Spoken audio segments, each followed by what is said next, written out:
Le thème d'aujourd'hui est le pouvoir de la discipline. Le prophète nous dit que la discipline spirituelle est d'une importance capitale pour un chrétien, car elle vous permet de grandir spirituellement, d'atteindre l'habilité, la maîtrise de vos aptitudes spirituelles en Christ et de développer votre relation avec le Seigneur.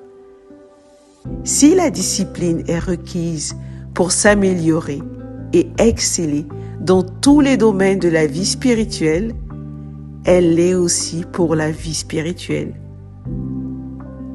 1 Timothée 4:8 nous dit « Exerce-toi à la piété, car l'exercice corporel est utile à peu de choses, tandis que la piété est utile à tout, ayant la promesse de la vie présente et de celle qui est à venir. » Il est donc important de noter que la discipline s'exerce. L'exercice dans la discipline nous conférera la maîtrise dans n'importe quel domaine, du naturel comme du spirituel. L'exercice spirituel vous donne un contrôle et une maîtrise extraordinaire du potentiel et des capacités que le Seigneur a réservées dans votre esprit. C'est dans l'exercice de votre esprit que la chair perd le contrôle, que l'esprit s'élève et prend la domination sur votre être tout entier. Galates 5 au verset 16 nous dit « Je dis donc, marchez selon l'esprit et vous n'accomplirez pas les désirs de la chair. Vous devez donc être disciplinés et vous exercer dans les activités spirituelles jusqu'à atteindre la maîtrise et le contrôle spirituel. Vous devez vous exercer dans la prière, la méditation de la parole et vous devez exercer votre foi dans tous les aspects de votre vie. Le Seigneur nous le recommande dans Luc 21 au verset 36 où il est écrit « Veuillez donc et priez en tout temps, afin que vous ayez la force d'échapper à toutes ces choses qui arriveront et de paraître debout devant le Fils de l'homme. Lorsque vous êtes disciplinés à faire ces choses avec assiduité, votre esprit grandit et acquiert progressivement une maîtrise sur le corps et sur les circonstances de la vie. C'est pourquoi le Seigneur avait recommandé jadis à son serviteur Josué de développer cette habitude de succès. Que ce livre de la loi ne s'éloigne point de ta bouche. Médite-le jour et nuit pour agir fidèlement selon tout ce qui y est écrit. Car c'est alors que tu auras du succès dans tes entreprises, c'est alors que tu réussiras. Josué 1 au verset 8. Il ne s'agit pas de méditer la parole de Dieu uniquement un matin et vous commencez à voir des résultats considérables. Il s'agit ici de s'exercer quotidiennement à communier avec la parole. Alors, exercez votre esprit plus que jamais et voyez-vous obtenir l'habilité et aller d'un niveau de maîtrise spirituelle à un niveau supérieur. Alléluia. Confessons ensemble. Je médite la parole de Dieu jour et nuit. Je m'exerce à la prière en esprit sans cesse. Je suis discipliné spirituellement et en tout. J'exerce mon esprit journalièrement et j'acquiers la maîtrise. Alléluia. Prions. Ô Père céleste, merci de m'avoir doté du fruit de l'esprit.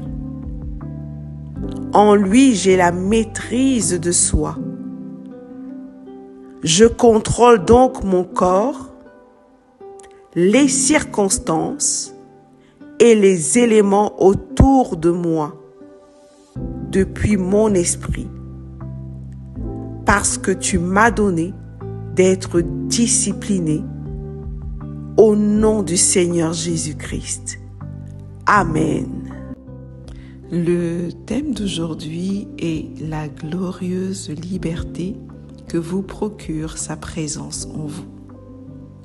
Le prophète nous explique que si tous les enfants de Dieu réalisaient ce que signifie Christ en vous, dans Colossiens 1 verset 27 où il est écrit « À qui Dieu a voulu faire connaître quelle est la glorieuse richesse de ce mystère parmi les païens, savoir Christ en vous, l'espérance de la gloire. »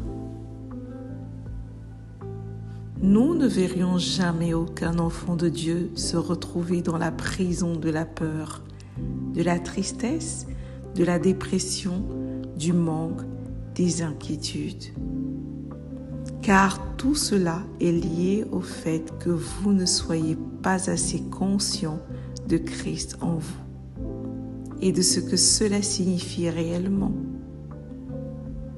Et cela est à l'origine de l'orgueil, ce type d'orgueil qui vous amène à regarder à votre propre capacité humaine au lieu de regarder à l'intérieur de vous et de voir Dieu, sa toute-puissance, sa capacité infinie, son amour infini et sa force disponible en vous.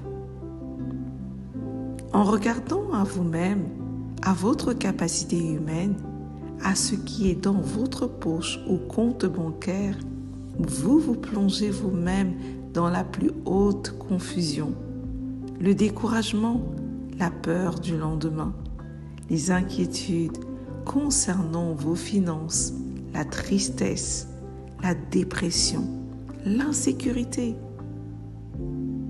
Et c'est là l'un des plus grands pièges du diable. Il y a un secours efficace, des capacités infinies à votre portée, une tendresse, un amour indescriptible et éternel, une source de provision intarissable à l'intérieur de vous.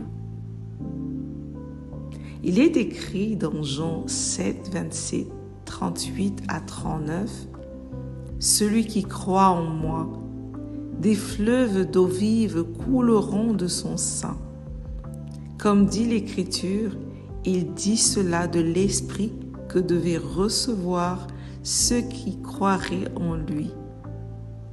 Car l'Esprit n'était pas encore, parce que Jésus n'avait pas encore été glorifié. En effet, la source intarissable d'eau vive réside en vous.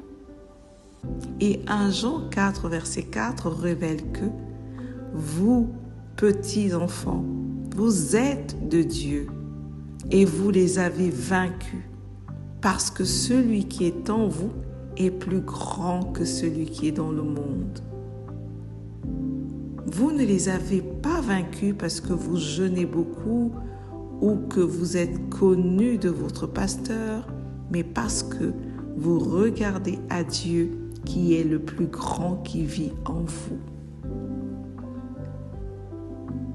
Alors, focalisez-vous sur lui et faites-lui confiance. Il prendra soin de tout ce qui vous concerne. Il est votre force et votre vie. Vivez sans fardeau, car le plus grand porte vos fardeaux. Vivez sans aucun manque, car Dieu en vous est votre source intarissable de provision. Vivez sans souci ni inquiétude, car le plus grand prend soin de vous. Expérimentez 2 Corinthiens 3 au verset 17 qui dit « Or le Seigneur, c'est l'Esprit, et là où est l'Esprit du Seigneur, là est la liberté. » Alléluia. Confessons ensemble. Le plus grand vit en moi. La source intarissable jaillit en moi. Les fleuves d'eau vive coulent de mon sein. Dieu vit en moi. Christ vit en moi. Je suis libre de toute frustration, de tout manque, de toute inquiétude. Gloire à Dieu. Alléluia. Prions. Père céleste, merci pour ta grâce. Merci d'avoir établi ta demeure en moi par le Saint-Esprit. Car Christ en moi est mon assurance de la gloire. Au nom du Seigneur Jésus-Christ. Amen. Le thème d'aujourd'hui est le mystère caché de tout temps. Le prophète nous dit que naître de nouveau vous garantit le ciel, mais recevoir le Saint-Esprit vous garantit la manifestation de la nature, de la divinité sur terre. Cette glorieuse nature que vous avez reçue quand vous êtes né de nouveau.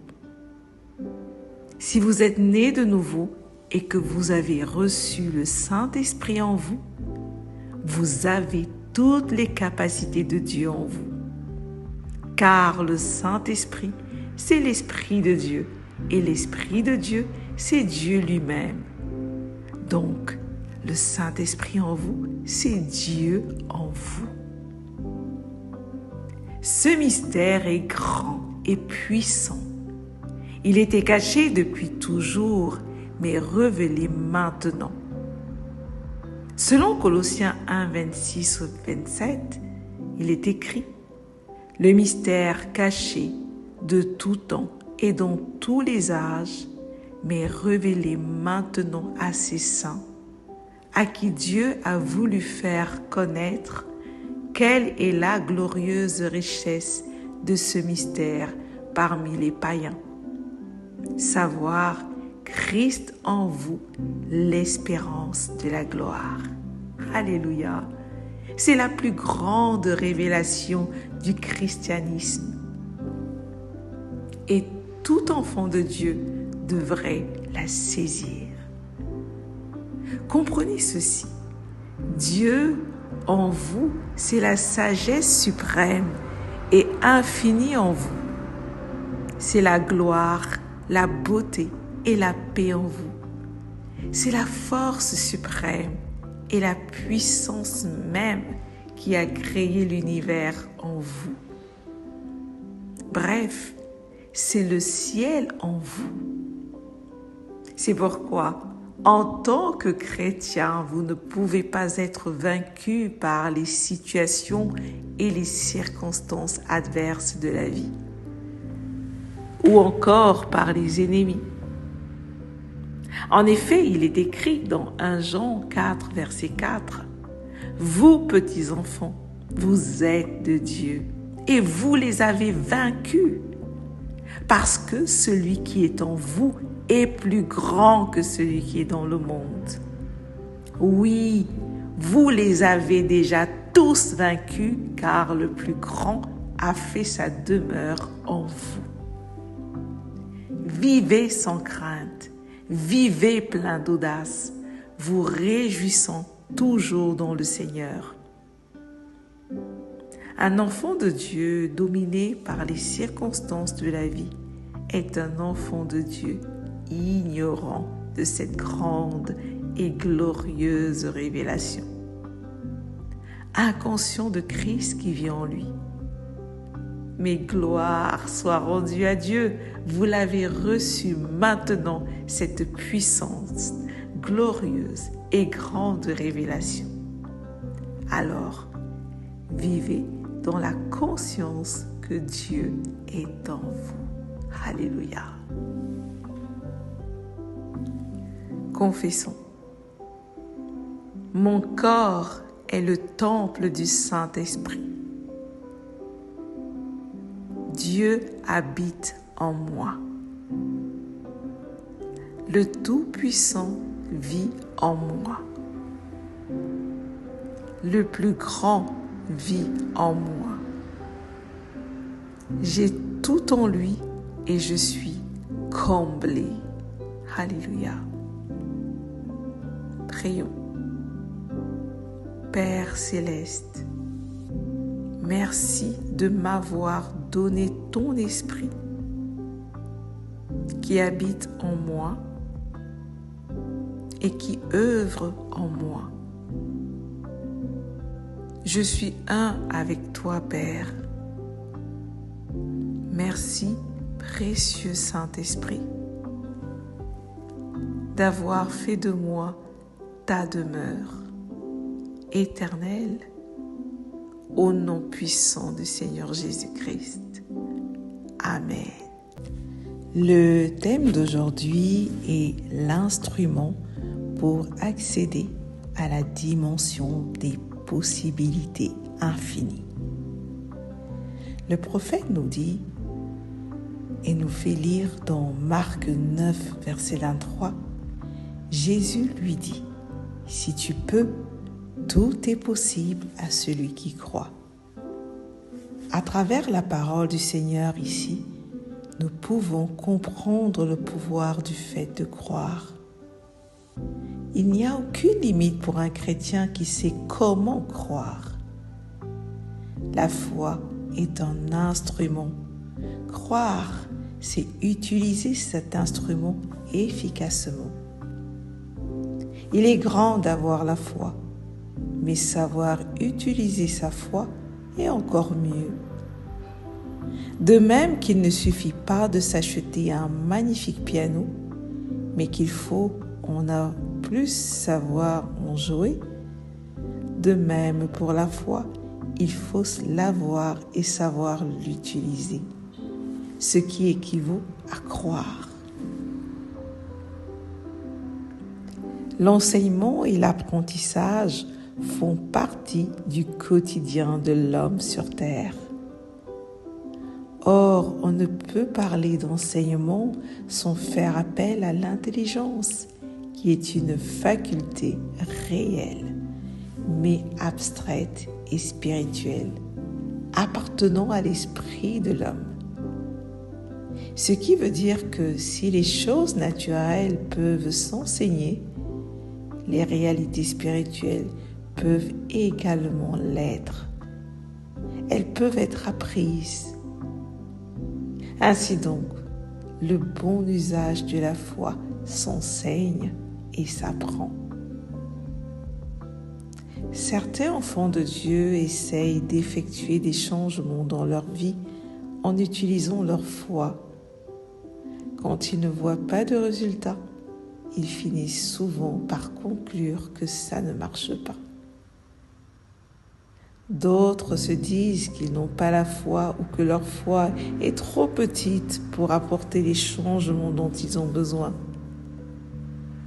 En réalité, leur vrai problème est qu'ils ne savent pas utiliser leur foi, car tout chrétien a la foi. Selon Romains 12, verset 3, où il est écrit « Mais de revêtir des sentiments modestes selon la mesure de foi que Dieu a départie à chacun. » Donc, d'après le Seigneur, l'efficacité de la foi ne dépend pas de sa taille. Nous l'apprenons dans Luc 17, versets 5 à 6, où il est écrit « Les apôtres dirent au Seigneur, « Augmente-nous la foi. » Et le Seigneur dit, « Si vous aviez de la foi comme un grain de sénévé, vous diriez à ce sycomore, déracine-toi et plante-toi dans la mer, et il vous obéirait. » Tant que vous n'amènerez pas votre foi à la dimension de croire, les changements ne se produiront pas comme vous le voulez. Il est écrit dans 2 Corinthiens 5, verset 7, « Car nous marchons par la foi et non par la vue. »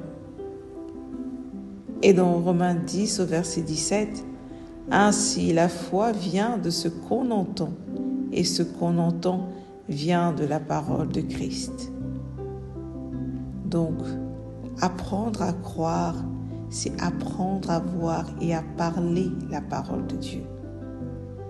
Croire, c'est voir et parler la parole de Dieu indépendamment de ce que nos sens physiques perçoivent. Alors, commencez à utiliser votre foi dès à présent et connectez votre monde à la dimension où le mot impossible n'existe pas. Alléluia. Confessons ensemble. Ma foi œuvre efficacement. Ma foi produit des résultats. J'utilise ma foi. Je crois en la parole de Dieu, alors rien ne m'est impossible. Je vois la parole de Dieu. Je parle la parole de Dieu. La parole de Dieu contrôle ma vie. Alléluia. Prions. Père céleste, je te remercie pour ce puissant instrument que tu m'as donné.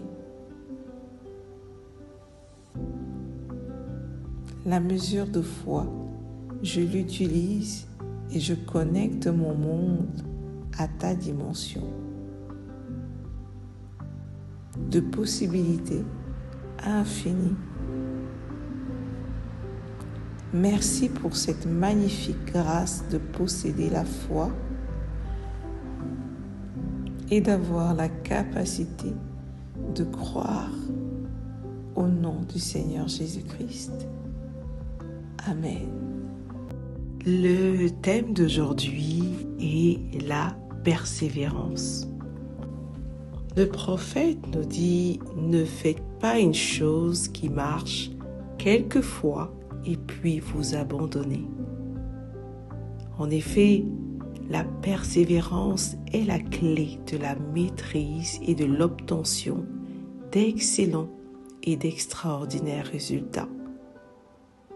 Jacques 5, versets 16 à 18 nous dit « La prière fervente du juste a une grande efficacité. » Élie était un homme de la même nature que nous. Il pria avec instance pour qu'il ne plût point, et il ne tomba point de pluie sur la terre pendant 3 ans et 6 mois. Puis il pria de nouveau, et le ciel donna de la pluie, et la terre produisit son fruit.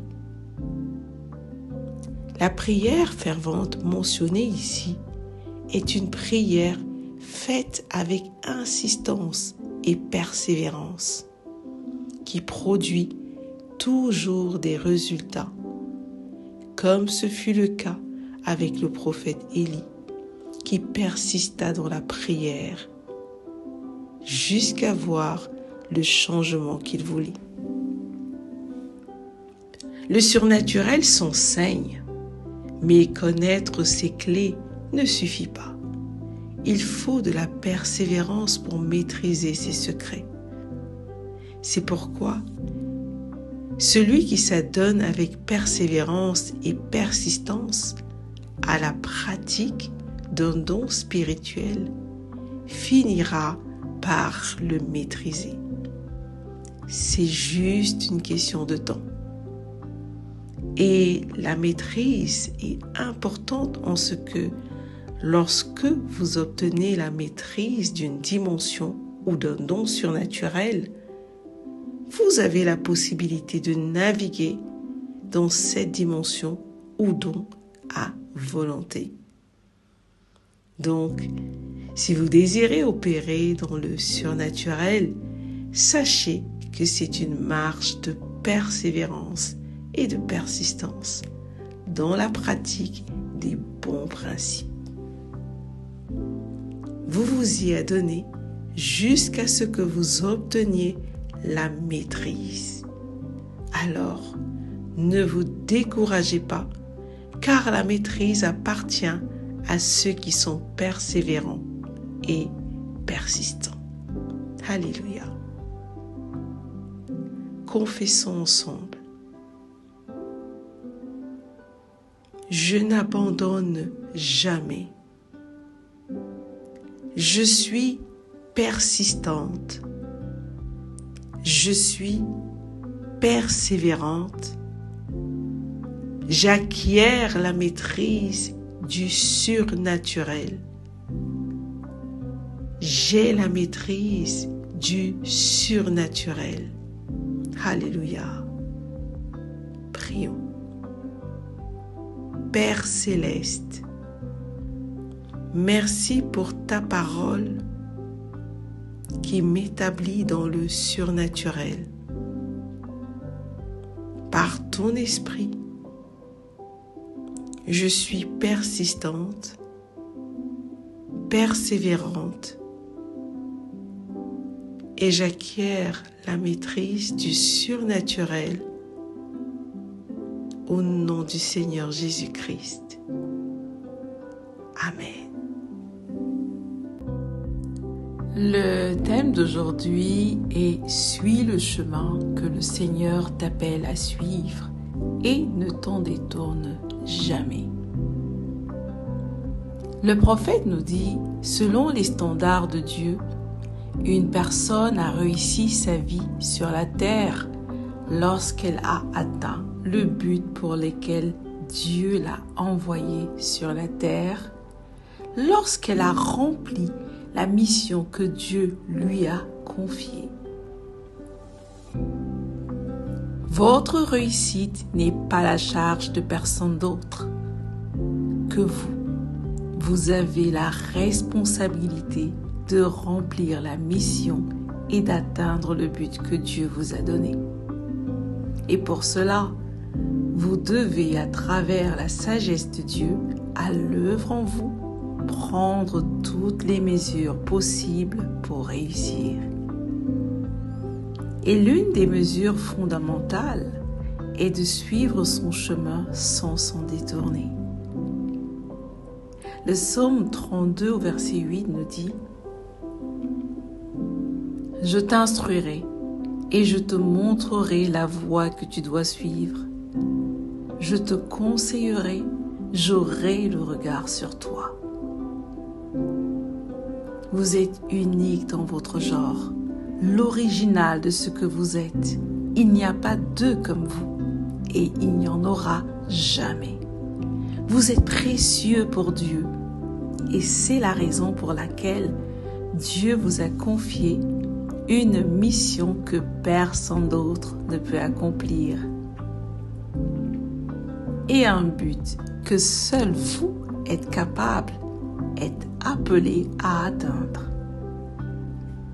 Vous ne devez donc jamais désirer devenir une autre personne. Vous ne devez pas non plus valoriser la mission et le but d'un autre, au point de faire de ce but le vôtre et de cette mission la vôtre.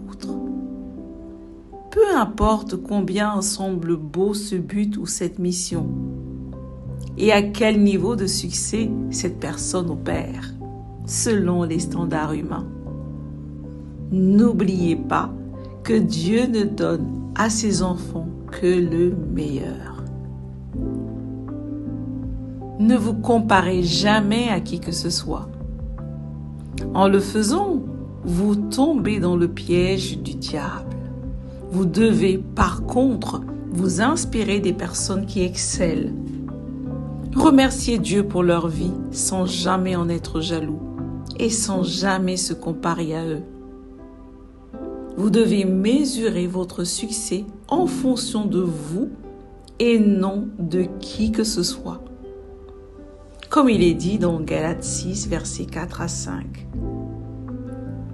Il est écrit que chacun examine ses propres œuvres et alors il aura sujet de se glorifier pour lui seul et non par rapport à autrui, car chacun portera son propre fardeau. Faites très attention car nous sommes dans une génération très corrompue, superficielle et de l'apparence, où les hommes vivent dans des comparaisons et dans tout type de complexes. Bon nombre sont préoccupés à se comparer aux autres, ce qui les empêche de vivre ce pourquoi Dieu les a créés et envoyés sur terre. Arrêtez de dire que vous êtes en retard parce que votre frère ou votre voisin se trouve là où vous n'êtes pas ou possède ce que vous ne possédez pas. Arrêtez de mépriser votre foyer au détriment de celui des autres. Arrêtez, en tant que ministre de l'Évangile, de dire que vous êtes en retard parce que vous ne manifestez pas ce qu'un autre manifeste. Ou que votre Église est médiocre parce qu'elle ne répond pas aux standards de celle de vos amis ministres. À chaque personne son chemin, à chacun ses expériences, à chacun son temps de préparation, à chaque personne ses qualités et ses défauts, à chacun son parcours. Faites comme l'apôtre Paul qui, selon Philippiens 3, versets 12 à 14, nous dit « Ce n'est pas que j'ai déjà remporté le prix ou que j'ai déjà atteint la perfection, mais je cours pour tâcher de le saisir, puisque moi aussi j'ai été saisi par Jésus-Christ. Frères, je ne pense pas l'avoir saisi, mais je fais une chose, oubliant ce qui est en arrière et me portant vers ce qui est en avant. Je cours vers le but pour remporter le prix de la vocation céleste de Dieu en Jésus-Christ. Ne courez pas comme à l'aventure. Suivez votre chemin. Soyez focalisés sur votre but, sur votre mission et accomplissez votre destinée à la perfection. Alléluia. Confessons ensemble. Je refuse de me comparer à qui que ce soit. Je suis focalisé sur le chemin que le Seigneur m'appelle à suivre et je ne m'en détourne jamais. Je poursuis le but de ma destinée et je l'atteins à la perfection. Je remplis la mission de ma destinée à la perfection. Je réussis tout et je suis un succès absolu selon les standards de Dieu. Alléluia. Prions. Père céleste, merci pour ton amour et pour ta gloire. Merci pour ta sagesse qui œuvre en moi par ton esprit, me donnant d'être focalisé sur le chemin que tu m'appelles à suivre, sans jamais m'en détourner. Au nom du Seigneur Jésus-Christ. Amen. Le thème d'aujourd'hui est « Vous avez été élevés au rang de Dieu ». Le prophète nous dit « La chrétienté, c'est plus que ce que les hommes pensent. Elle n'est pas une simple religion. Et les chrétiens ne sont pas de simples croyants. Être en Christ, c'est être élevé au rang de la divinité, au point de participer à la gloire et à l'unité divine. » Jean 17, 22 à 23 nous dit « Je leur ai donné la gloire que tu m'as donnée, afin qu'ils soient un comme nous sommes un, moi en eux et toi en moi, afin qu'ils soient parfaitement un et que le monde connaisse que tu m'as envoyé et que tu les as aimés comme tu m'as aimé. En Christ, vous ne prenez pas la place de Dieu. Il est le créateur de toutes choses. Vous ne serez jamais lui. Il est le seul digne d'adoration, le seul souverain. Il est le Dieu de toute la création ainsi que le vôtre. Il est le Dieu des dieux, le roi des rois et le Seigneur des seigneurs. Dans son grand amour, il vous a enfanté, vous élevant à son rang divin, faisant de vous ainsi un participant à sa nature et à sa gloire. 2 Pierre 1,4 nous dit « Lesquels nous assurent de sa part les plus grandes et les plus précieuses promesses, afin que par elles, vous deveniez participants de la nature divine, en fuyant la corruption qui existe dans le monde par la convoitise. » En Christ, vous avez été élevés au rang des êtres parfaits, saints et irrépréhensibles. Éphésiens 1,4 dit « En lui, Dieu nous a élus avant la fondation du monde, pour que nous soyons saints et irrépréhensibles devant lui.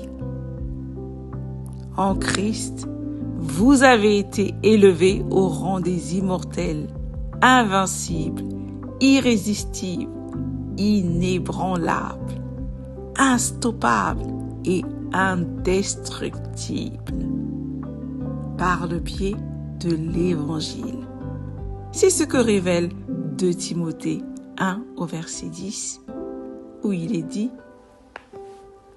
« Et qui a été manifesté maintenant par l'apparition de notre Seigneur Jésus-Christ, qui a détruit la mort et a mis en évidence la vie et l'immortalité par l'Évangile.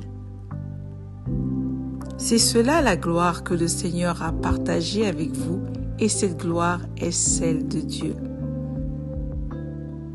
Vous ne pouvez pas échouer dans la vie. Vous ne pouvez pas être dans le manque. Au contraire, vous pouvez vivre à l'abri du besoin par le Saint-Esprit. Rien dans ce monde ne peut vous limiter, absolument rien, car vous participez à la gloire de Dieu. Tout vous est possible. Jésus lui dit, « Si tu peux, tout est possible à celui qui croit. » Marc 9, verset 23.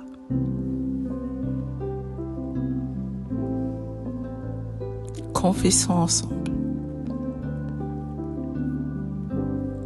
La vie et la mort sont soumises à mes paroles. Je participe aux avantages de Dieu. Je participe aux réalités de Dieu. Je ne peux pas être stoppé, détruit ou limité. Je suis invincible. Alléluia.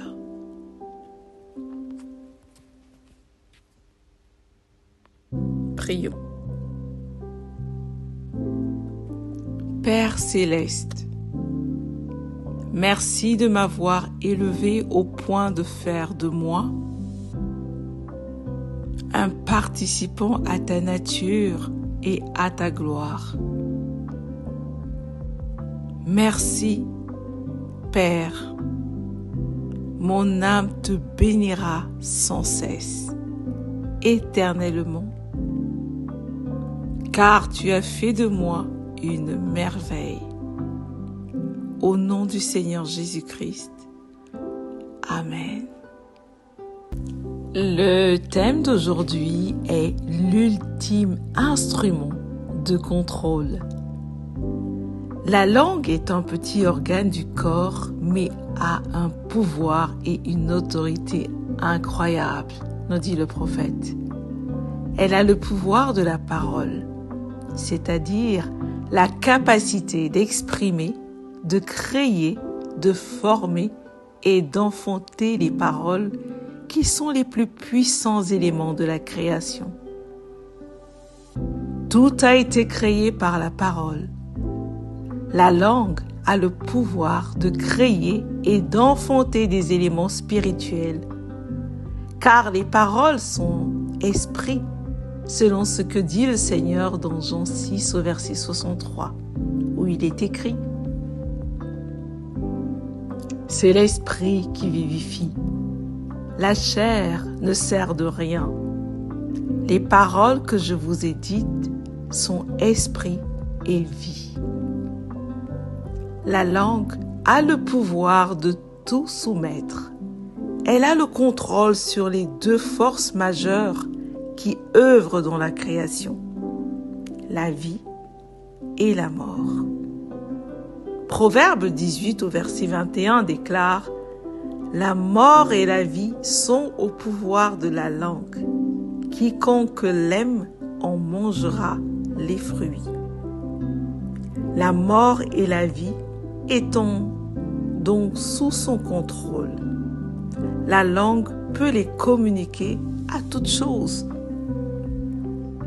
La langue a le pouvoir sur votre destinée et sur votre avenir, car elle a le pouvoir de vous justifier ou de vous condamner. Selon Matthieu 12, verset 37, il est écrit: « Car par tes paroles, tu seras justifié, et par tes paroles, tu seras condamné. » Elle décide de votre éternité, si vous irez au ciel ou en enfer, car le salut s'obtient par la confession.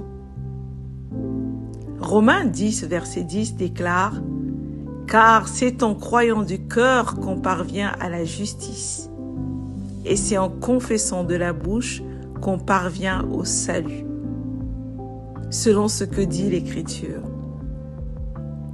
Elle a le pouvoir de vous rendre maître de vous-même et de faire de vous un être parfait.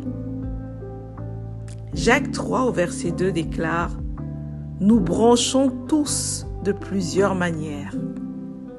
Si quelqu'un ne branche point en parole, c'est un homme parfait, capable de tenir tout son corps en bride. » La langue est aussi le gouvernail du corps et a le plein contrôle sur lui. Il est dit dans Jacques 3, versets 3 à 5, « Si nous mettons le morse dans la bouche des chevaux pour qu'ils nous obéissent, nous dirigeons aussi leur corps tout entier. Voici, même les navires qui sont si grands et que poussent des vents impétueux sont dirigés par un très petit gouvernail, au gré du pilote. De même, la langue est un petit membre et elle se vante de grandes choses. Voici comme un petit feu peut embrasser une grande forêt. Reconnaissez votre langue comme étant ce puissant instrument de contrôle qu'elle est et permettez ainsi au Saint-Esprit de l'utiliser afin de tout contrôler. Gloire à Dieu. Alléluia. Confessons ensemble. Ma langue est sous le contrôle du Saint-Esprit. Je contrôle tout à travers ma langue. J'assujettis tout à travers ma langue. Je décris et définis mon futur à travers ma langue. Je communique la vie par ma langue. La puissance de Dieu est canalisée vers mon monde à travers ma langue. La parole de Dieu est sur ma langue, prête à être libérée à mon monde. Alléluia. Prions. Père céleste, merci pour l'autorité que tu as donnée à ma langue. Merci pour ton Saint-Esprit qui contrôle ma langue. Faisons de moi un fils de Dieu accompli et parfait. Au nom du Seigneur Jésus-Christ. Amen.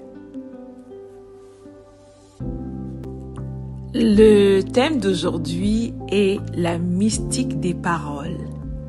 Le prophète nous explique que vos paroles ne sont pas de l'air ou des éléments inexistants. Vos paroles sont au contraire de véritables êtres spirituels.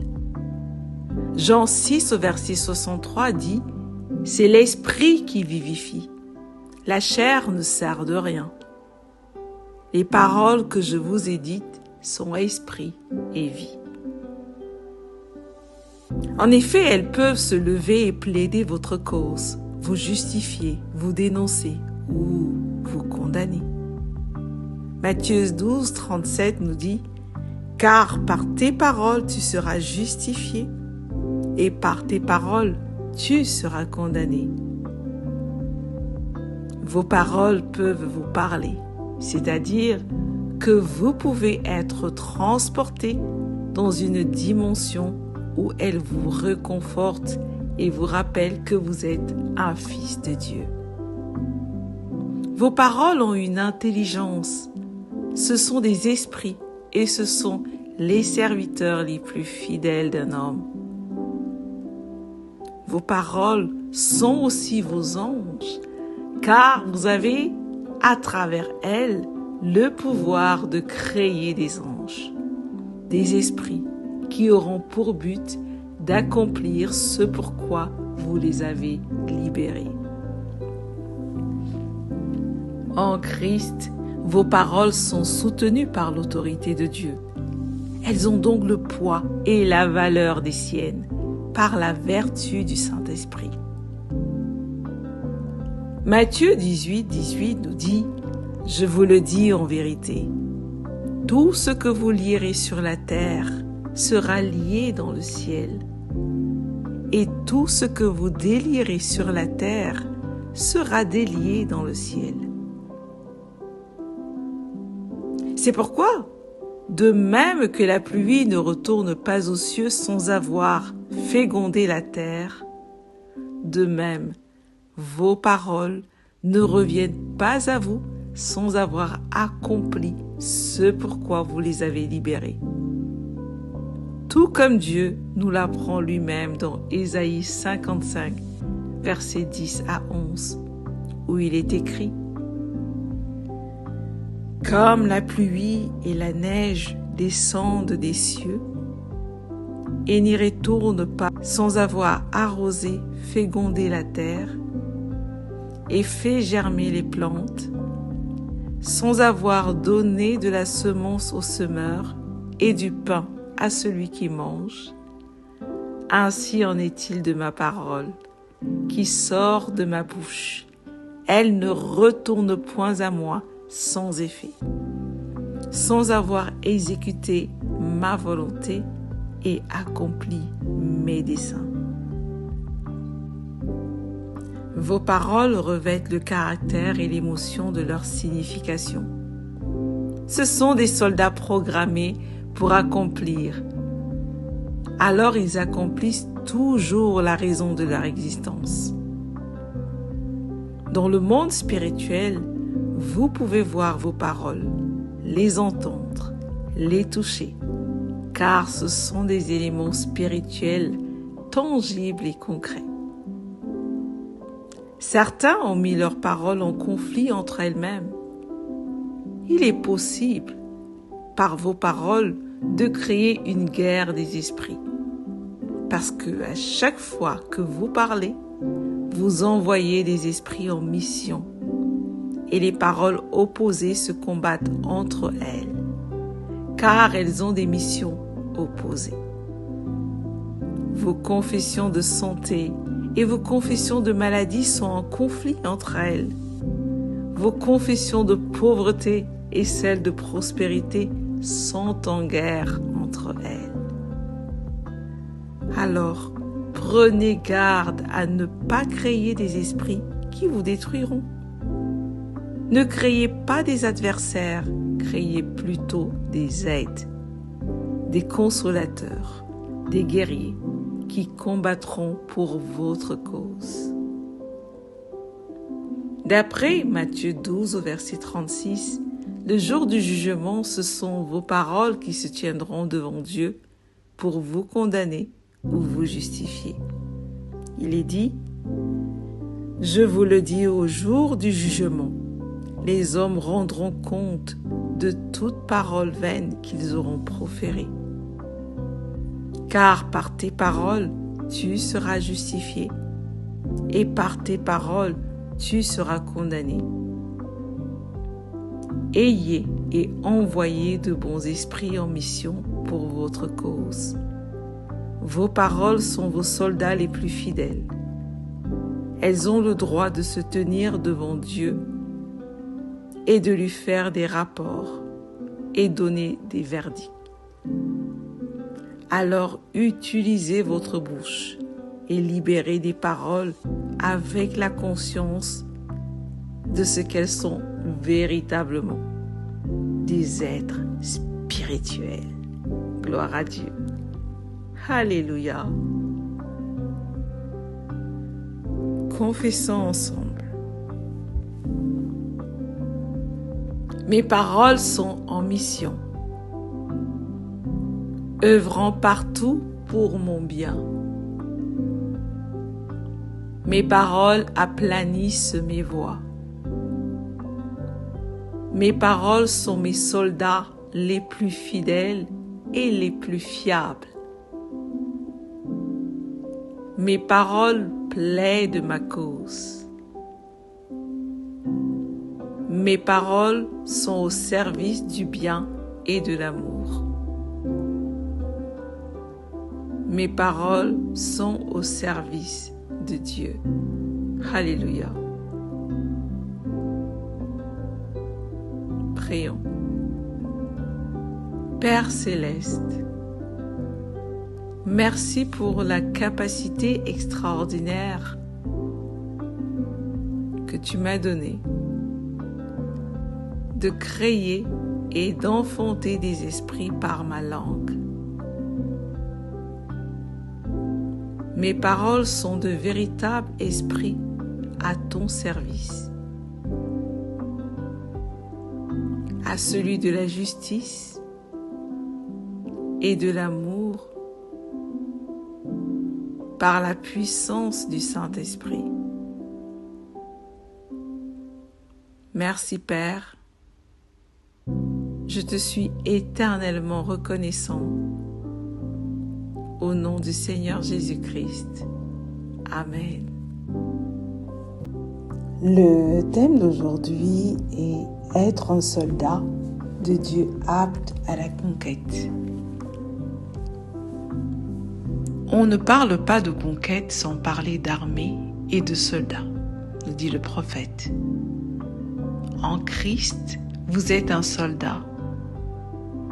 Quand vous naissez de nouveau, vous avez rejoint automatiquement l'armée du Seigneur. Seul un petit nombre parmi les enfants de Dieu sont conscients de ce fait. Or, seuls les conscients peuvent œuvrer efficacement dans le royaume et faire la différence. 2 Timothée 2, verset 4 nous dit « Il n'est pas de soldat qui s'embarrasse des affaires de la vie, s'il veut plaire à celui-là qui l'a enrôlé. » L'un des pires ennemis d'une armée est un soldat qui n'a pas la bonne attitude. Il ne comprend pas les exigences liées à l'armée. Nous devons être une armée unie pour conquérir. Et pour être unis dans cette armée du Dieu vivant, l'ordre, l'humilité et la soumission aux autorités sont des indispensables. Marc 3 au verset 24 dit « Si un royaume est divisé contre lui-même, ce royaume ne peut subsister, nous dit le Seigneur Jésus. Plusieurs ont détruit leur vie à l'Église parce qu'ils n'ont pas compris ce qu'est véritablement l'Église. Une armée. Ils n'ont pas su se soumettre à l'Esprit de Dieu et à l'œuvre de correction et d'éducation de sa parole. L'outil fondamental adéquat à l'usage du diable dans la vie d'une personne, c'est l'orgueil. C'est ce qui anime en général les gens qui dans l'armée ne s'alignent pas. Ceux qui murmurent et remettent en question les instructions ne sont pas dignes d'être de l'armée de Dieu. Ils ne comprennent pas son fonctionnement et ne savent pas qu'en murmurant, ils donnent accès à l'adversaire. L'un des piliers majeurs de l'armée de Dieu, c'est l'unité. Philippiens 2 au verset 2 nous dit « Rendez ma joie parfaite, ayant un même sentiment, un même amour, une même âme, une même pensée. » Dieu ne peut pas travailler avec vous si vous n'avez pas l'humilité et la docilité. Ce sont les fondamentaux du caractère d'un soldat du royaume. On peut lire les instructions dans Philippiens 2, versets 3 à 5, où il est écrit « Ne faites rien par esprit de parti ou par vaine gloire, mais que l'humilité vous fasse regarder les autres comme étant au-dessus de vous-même. Que chacun de vous, au lieu de considérer ses propres intérêts, considère aussi ceux des autres. Ayez en vous les sentiments qui étaient en Jésus-Christ. » Voyez-vous, il y a un niveau dans votre marche avec Dieu où vous jeûnez et priez. Non pas pour qu'il vous donne de l'argent, un conjoint, un emploi, mais pour qu'il vous donne de manifester le caractère de la divinité, afin d'être digne d'être utilisé par lui. Certains dans les églises blessent les autres parce qu'ils ignorent qu'ils sont tous membres du même corps. Quand vous frustrez ou faites du mal aux âmes du Seigneur, c'est à lui que vous le faites. Vous combattez son œuvre et vous vous exposez à être détruit. Dans cette génération, nous avons beaucoup reçu des informations et une connaissance supérieure à celle des générations qui nous ont précédés. Dieu s'est beaucoup investi en nous et continue de le faire. Nous devons prendre le monde pour Christ en tant qu'armée. C'est notre mission de conquérir les âmes pour lui, dépeupler l'enfer chaque jour et peupler le royaume de notre Père céleste. Pour que cela se fasse, nous devons remplir les critères de Dieu. Quand Dieu veut agir, il cherche un instrument, sans considérer l'âge, la race ou le sexe. Il veut quelqu'un qui se dispose et se laisse modeler entre ses mains.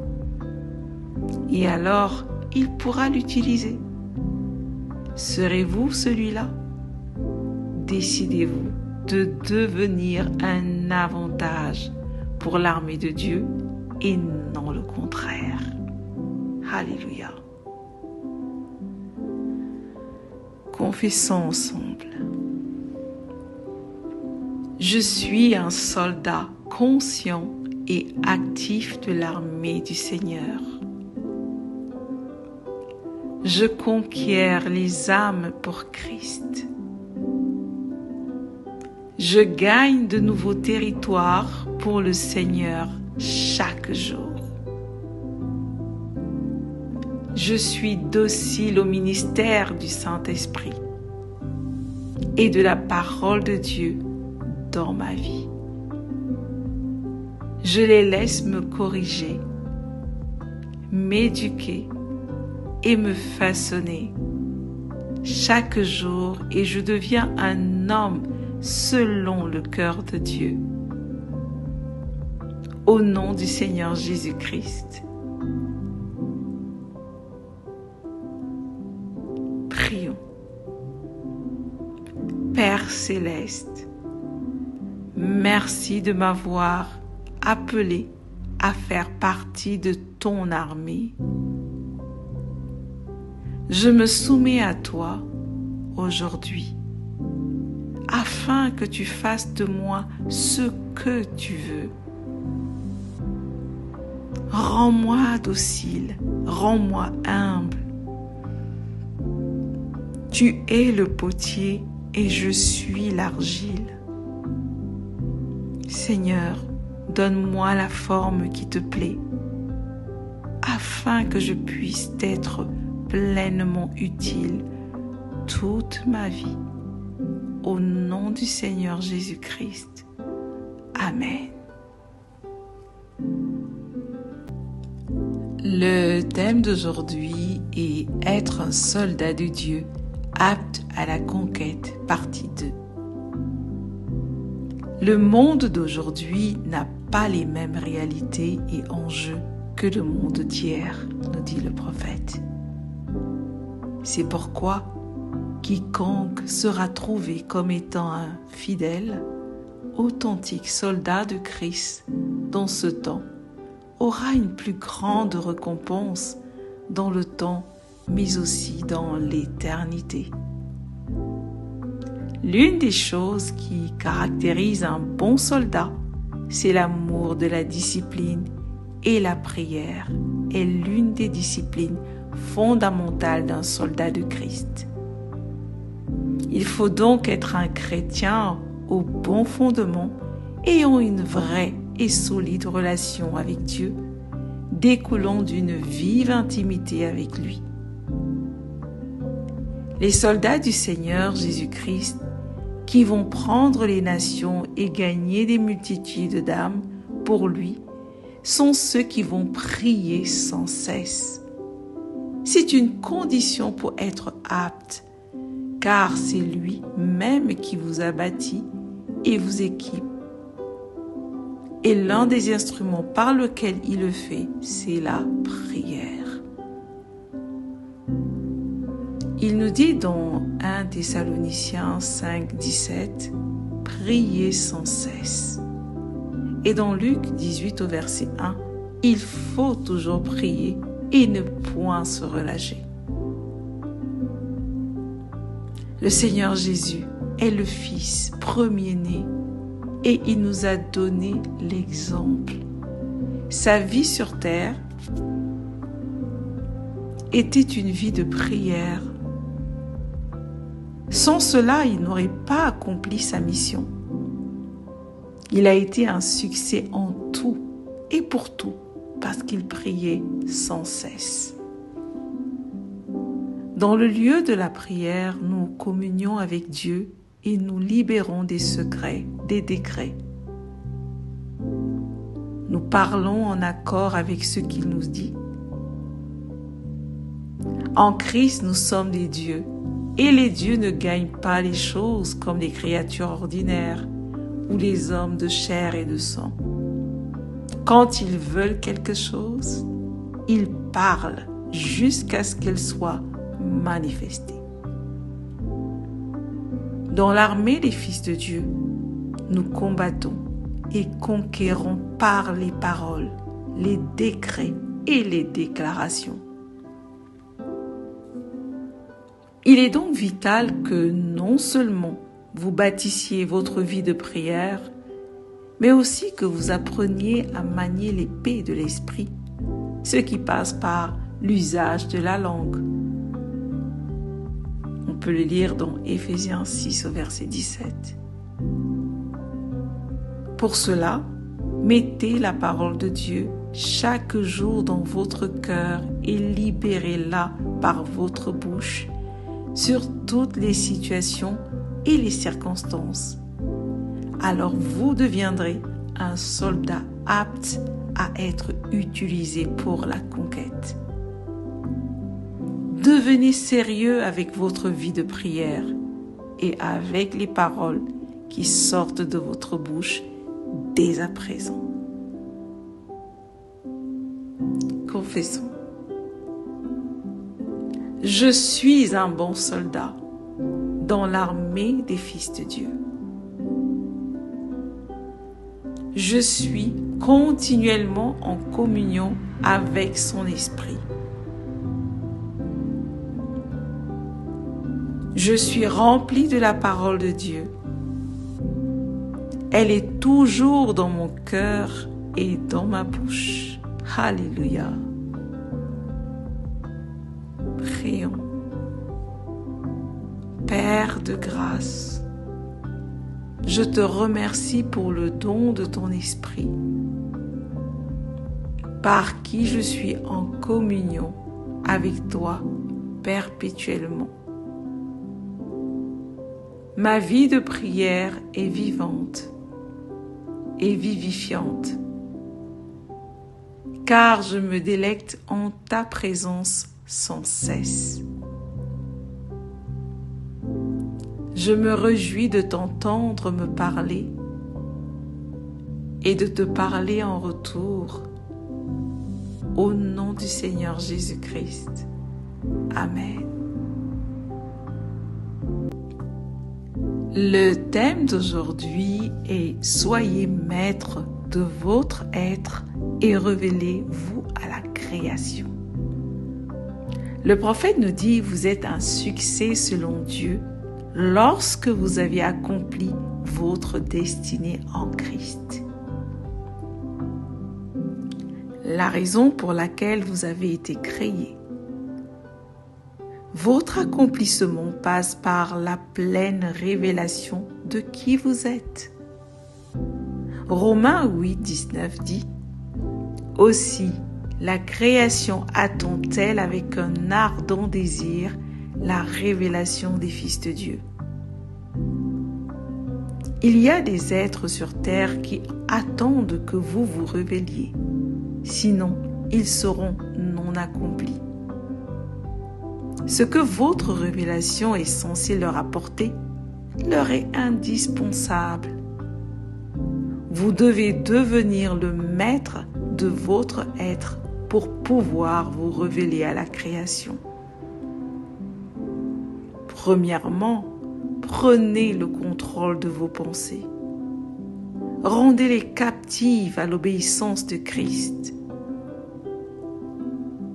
2 Corinthiens 10:5 dit « Nous renversons les raisonnements et toute hauteur qui s'élève contre la connaissance de Dieu et nous amenons toute pensée captive à l'obéissance de Christ. » Ceci passe par le renouvellement de votre intelligence, par lequel vous vous dépouillez des pensées qui ne sont pas en accord avec la parole de Dieu vous concernant, et vous laissez les pensées de Dieu révélées dans sa parole devenir les vôtres. Romains 12:2 nous dit encore « Ne vous conformez pas au siècle présent, mais soyez transformés par le renouvellement de votre intelligence, afin que vous discerniez quelle est la volonté de Dieu, ce qui est bon, agréable et parfait. » Deuxièmement, sachez que votre corps aussi soupire après votre révélation. Le seul moyen pour le corps d'être délivré de la vanité et de la corruption de ce monde déchu, c'est qu'il soit sous le contrôle total de l'homme nouveau en Christ, l'esprit régénéré. C'est pourquoi l'un des premiers éléments à dominer, c'est votre corps. Si vous ne le dominez pas, votre esprit n'aura pas sa pleine expression. Et cela se fait par la discipline, par le fait de totalement soumettre son corps au désir et à la volonté de l'esprit. Si vous n'êtes pas discipliné, votre corps vous domine et votre homme intérieur n'est pas au contrôle. 1 Corinthiens 9:27 nous dit « Mais je traite durement mon corps et je le tiens assujetti de peur d'être moi-même rejeté après avoir prêché aux autres. » Ayez donc le contrôle absolu de votre être par l'aide de l'Esprit de Dieu et de la parole. Et révélez-vous pleinement à la création. Alléluia. Confessons ensemble. Je suis spirituel et non charnel. Par le Saint-Esprit qui vit en moi, je prends le contrôle de mon intelligence et de mon corps. Je les soumets pour la gloire de Dieu. Alléluia. Prions. Père de grâce, merci de m'avoir donné la capacité par ton esprit et par ta parole d'assujettir mon âme et mon corps, de te les soumettre complètement afin que tu les utilises pour ta gloire au nom du Seigneur Jésus-Christ. Amen. Le thème d'aujourd'hui est le trône de grâce. Le prophète nous dit, le trône de grâce est un trône de réponse. C'est là où Dieu répond aux prières, là où il breuve toutes les créatures et répand la grâce. Selon Hébreux 4 au verset 16, il est écrit « Approchons-nous donc avec assurance du trône de la grâce afin d'obtenir miséricorde et de trouver grâce pour être secourus dans nos besoins. Le trône de grâce est le trône de Dieu. Et ce trône n'est pas une chaise, c'est son point de repère stratégique. C'est la position stratégique d'où Dieu s'exprime et se rend manifeste. C'est depuis là qu'il règne et dirige les dimensions, là où il est exalté et contemplé par toutes les créatures.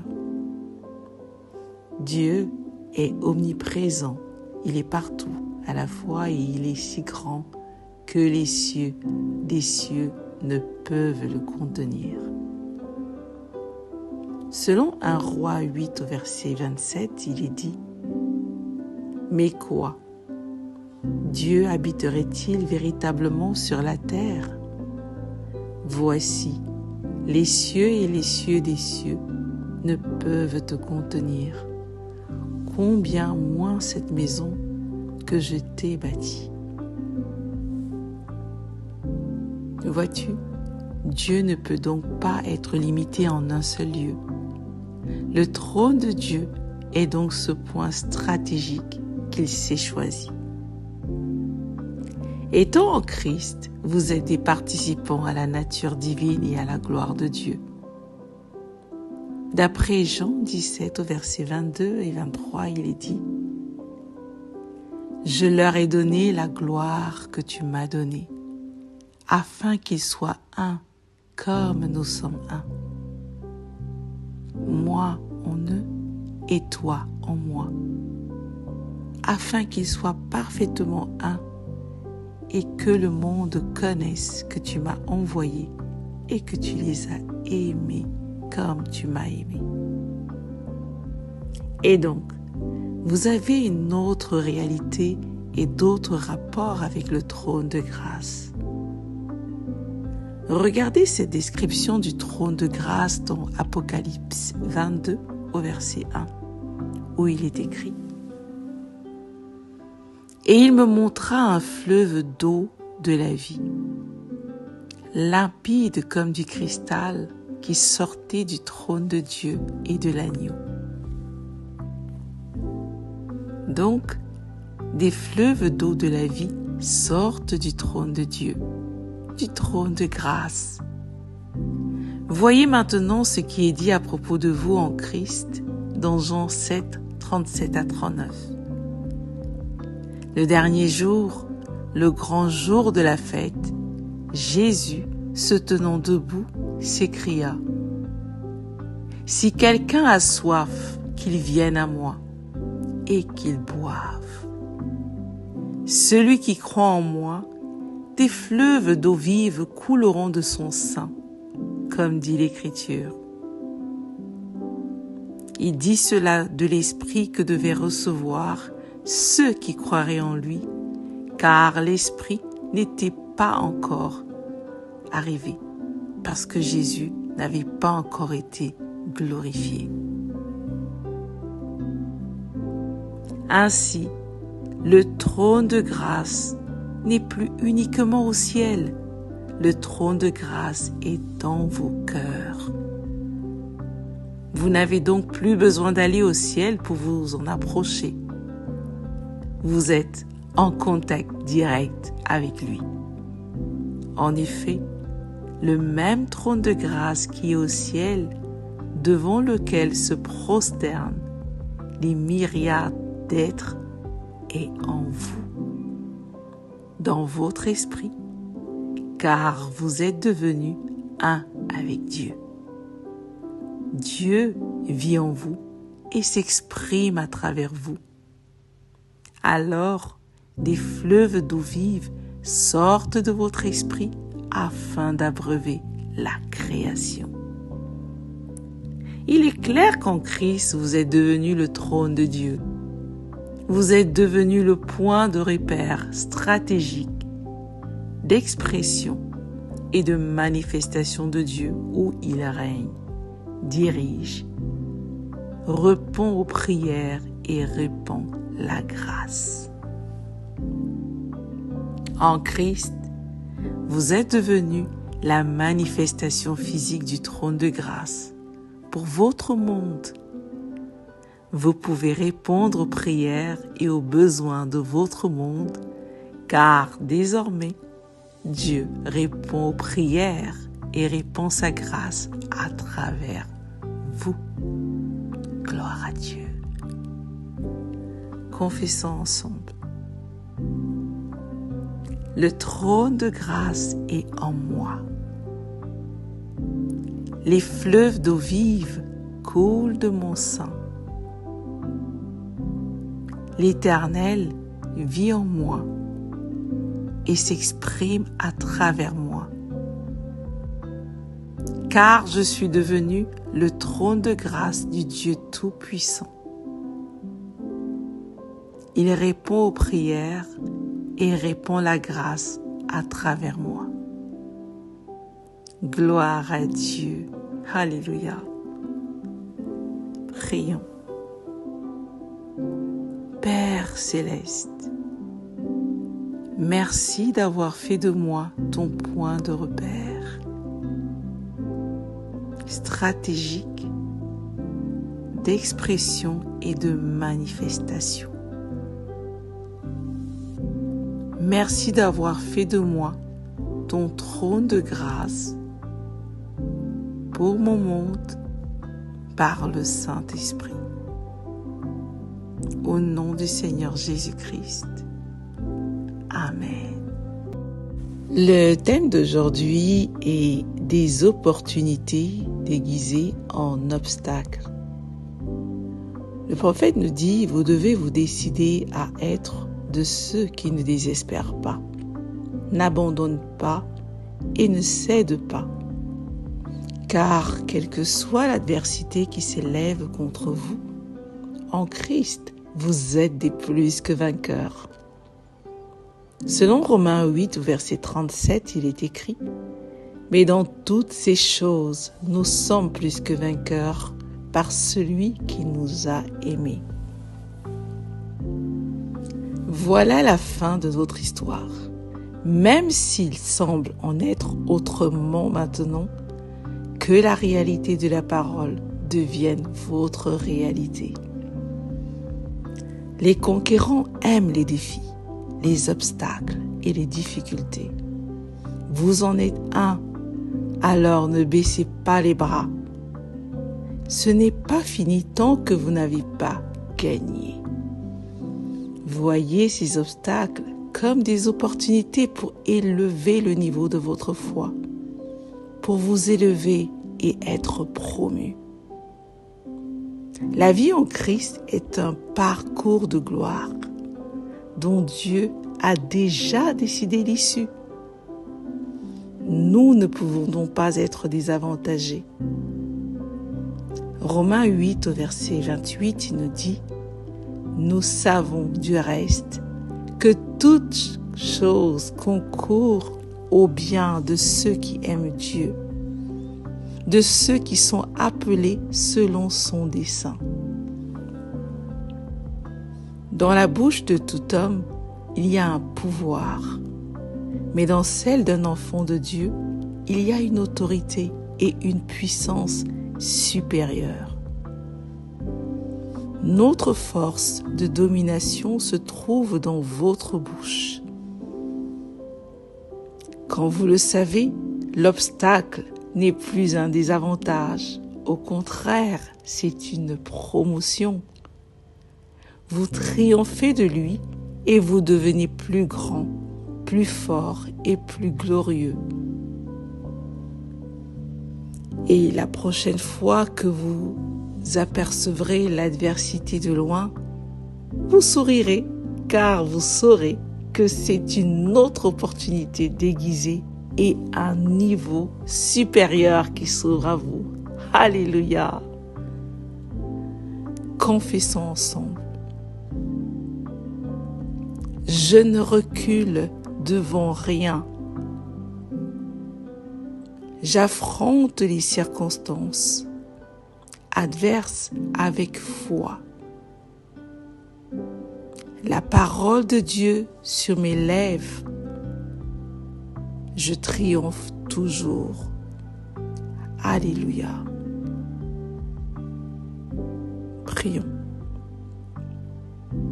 Père de grâce, je suis reconnaissant de ce que tu as fait de moi, un plus que vainqueur en Christ.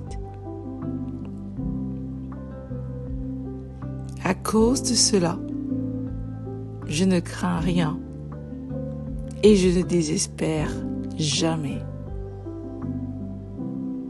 Tu as déjà décidé l'issue de toute situation dans ma vie. Tout concourt à mon bien au nom du Seigneur Jésus-Christ. Amen.